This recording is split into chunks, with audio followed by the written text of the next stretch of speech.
Ширкати нигаҳдории роҳи автомобилгарди Душанбе-Чанох Innovation Road Solution иттилоъ додааст, ки бинобар бориши пуршиддату давомдори барф дар роҳи Душанбе-Чанох 13 тармаи хурду калон фаромад. Бо кӯмаки кормандони мо 7 мошин аз тарма раҳо гардид. хушбахтона талафоти ҷонӣ нест. баландии барф дар баъзе қитъаҳои роҳи мазкур ба 6 сантиметр расидааст, зикр шудааст. бинобар то ҳол мавҷуд будани хавфи тармафароӣ, ҳаракати нақлиёт дар ин масир муваққатан маҳдуд карда шуд. дар ин фосила кормандони мо оқибатҳои тармафароиро пурра бартараф ва роҳро бо маводи зидди лағжиш коркард менамоянд, гуфта шудааст. ин дар ҳолест, ки Кумитаи ҳолатҳои фавқулода ва мудофиаи гражданӣ дар шаҳри Панҷакент аз номусоид омадани обу ҳаво санаҳои 1-4 март дар ҷумҳурӣ иттилоъ дода буд.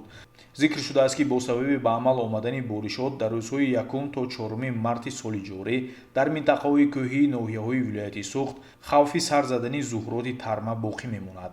чунин вазъи номусоиди обу ҳаво ба фаъолияти соҳаҳои нақлиёт, хоҷагии қишлоқ, алоқа, энергетика ва хадамоти коммуналӣ мушкилиро ба пеш меорад. ба сокинони кишвар таъкид мешавад, ки дар чунин ҳолат чораҳои эҳтиётиро пеша намоянд. бо мақсади пешгирӣ намудани ҳолатҳои фавқулода дар корхонаҳо, ташкилоту муассисаҳо, ҷамоатҳо ва маҳаллаҳо навбатдории шабонарӯзӣ ташкил намуда, минтақаҳои осебпазирро таҳти назорати қатъӣ қарор диҳанд, омадааст дар муроҷиатнома.